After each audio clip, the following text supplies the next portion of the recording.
Año de 1700. El rey de España, Carlos II, el hechizado, fallece sin dejar herederos. Dos dinastías europeas van a disputarse el trono español. La Casa de los Habsburgos, de origen austriaco, con su candidato Carlos de Austria, hijo del emperador del Sacro Imperio Romano Germánico, y la Casa de los Borbones, de origen francés, con su candidato Felipe de Anjou, hijo del Delfín de Francia y nieto del gran rey Luis XIV. El testamento del enfermizo Carlos II favorecerá las pretensiones francesas. Sin embargo, la amenaza de una unión entre España y Francia bajo una sola corona amenazará con el equilibrio del poder en Europa. Esto supondrá que las potencias europeas como Inglaterra u Holanda apoyen las pretensiones de los Habsburgos. La intromisión de potencias europeas dentro del problema de sucesión española desencadenará un conflicto que se conocerá como la Guerra de Sucesión Española, que se prolongará hasta el año de 1713. En este conflicto intervendrán potencias como Inglaterra, Holanda, Francia, el Sacro Imperio y obviamente España. Incluso dentro de España tendremos un enfrentamiento entre las regiones que apoyaban a los Borbones y las regiones que apoyaban a los Habsburgos, como el caso de Cataluña. En el año de 1713 se firmará el Tratado de Utrecht, que pondrá fin al conflicto, aunque dentro de España se prolongará todavía hasta el año de 1715. Dentro del Tratado de Utrecht se reconocerá a Felipe de Anjou como nuevo gobernante español bajo el título de Felipe V, primer rey de la dinastía borbónica en gobernar España. La llegada de una nueva dinastía a España supondrá la aplicación de una serie de medidas con el objetivo de mejorar la administración del Imperio español y sus dominios. Esta serie de reformas, que se irán aplicando a lo largo del siglo XVIII, se conocerán como las reformas borbónicas. ¿Cómo es que estos eventos, aparentemente aislados, van a afectar la historia del Perú? Pues acompáñenme a verlo en el siguiente video.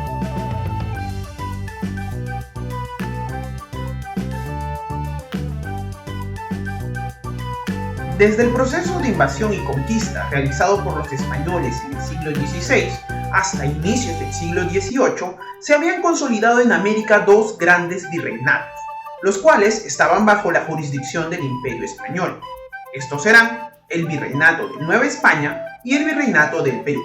Si bien es cierto, ambos virreinatos respondían a la administración del Imperio Español, en la práctica, los que tenían el control de las instituciones políticas, económicas y sociales eran los criollos.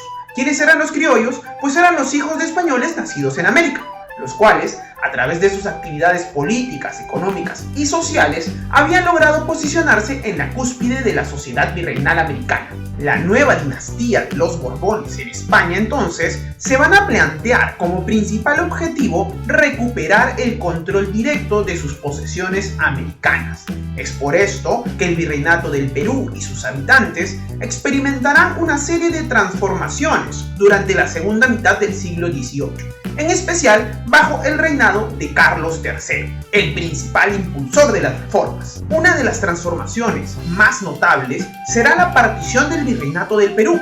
Debido a su gran extensión, era muy difícil de ser gobernado y administrado de manera eficiente desde la capital, Lima. Por esto, nacerán el Virreinato de Nueva Granada, el Virreinato del Río de la Plata, y también nacerán dos capitanías generales, las cuales serán la Capitanía General de Chile y la Capitanía General de Venezuela. A lo largo del siglo XVIII se enviarán una serie de oficiales al virreinato peruano para observar la situación del mismo. Famoso será la expedición realizada por los marineros Jorge Juan y Antonio de Ulloa, los cuales elaborarán un informe que se conocerá como Noticias Secretas del Perú. En la mayoría de estos informes realizados por estos oficiales se detallará que el principal problema que tiene la corona española para gobernar de manera directa las colonias americanas son los criollos, ya que estos estaban mucho más interesados en fortalecer riquezas personales e intereses personales que en acoplarse a los intereses de la nueva dinastía gobernante. Es por ello que las noticias que llegarán a Madrid serán una serie de denuncias de prácticas ilegales cometidas por los criollos, el contrabando, la evasión de impuestos, el abuso de poder, entre otras acciones que dejarán mal parado a este grupo dentro de la corte española. se aplicará una profunda reforma fiscal, con el objetivo de aumentar la recaudación de dinero para la corona española. Se aumentará la alcabala, se crearán aduanas internas afectando el comercio interno del virreinato y obviamente a las personas que se dedicaban a esta actividad. Se implementará el muy controvertido y abusivo reparto de mercancías sobre la población indígena, que en la práctica era obligar a la población nativa a comprar productos españoles que no necesitaban, creando un fuerte endeudamiento de esta población. De la misma manera, se crearán estancos como el del tabaco o de la sal que afectarán también a la población nativa. En el año de 1778 se aplicará el decreto de libre comercio entre España y las Indias. Antes de esto existía un fuerte control monopólico del comercio, en donde existían puertos únicos por donde se podía desarrollar el comercio legal. Si bien es cierto, esto no supondrá la apertura del comercio a otras naciones, sí se abrían otros puertos al comercio con España dentro de América, quitándole el control del comercio sudamericano al Callao y por ende a la ciudad de Lima.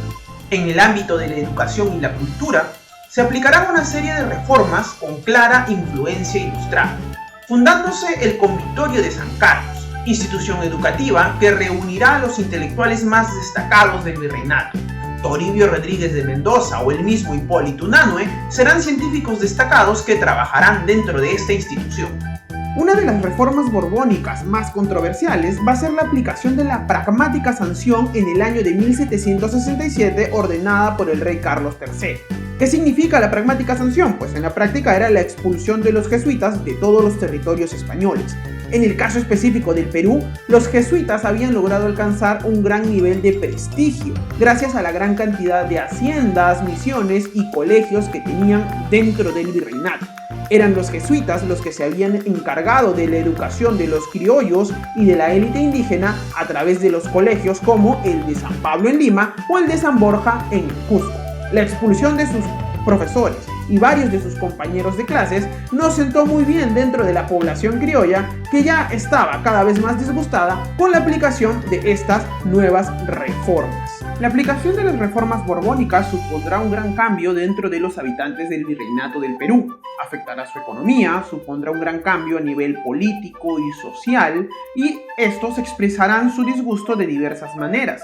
Es sin duda la aplicación de las reformas borbónicas el primer gran caldo de cultivo para el desarrollo de las primeras ideas de independencia, aunque en este momento aún no están enfadados con el rey, sino con lo que denominan mal gobierno.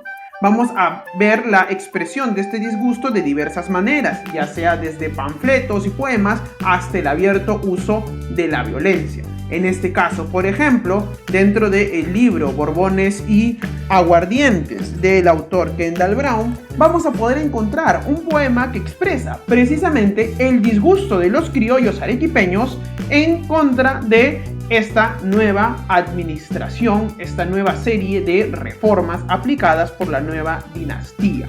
El poema señala lo siguiente: vuestra cabeza guardad y también tus compañeros, los señores aduaneros, que sin tener la claridad ha venido a esta ciudad de lejas tierras extrañas a sacarnos las entrañas, sin moverles a piedad a todos vernos clamar. Porque es cierto y es verdad que si no hay un ejemplar de matar a esos ladrones, nos tienen de desnudar, y así, nobles ciudadanos, en vuestras manos está el que gocéis sin pensión todas vuestras posesiones, quitándoles la vida a estos ruines e infames sayones. Mas decimos, solo viva el gran Carlos III, mueran sus malos secuaces y también el mal gobierno. Como verán, las primeras decisiones de descontento en contra de los españoles no es tanto contra el rey, sino contra los funcionarios que están aplicando estas reformas. No obstante, el descontento se irá aumentando y serán las poblaciones indígenas los primeros en rebelarse de manera violenta y abierta en contra de la corona. Pero eso será motivo de otro video. Hasta aquí hemos llegado, muchas gracias por su atención. No se pierdan el oso historioso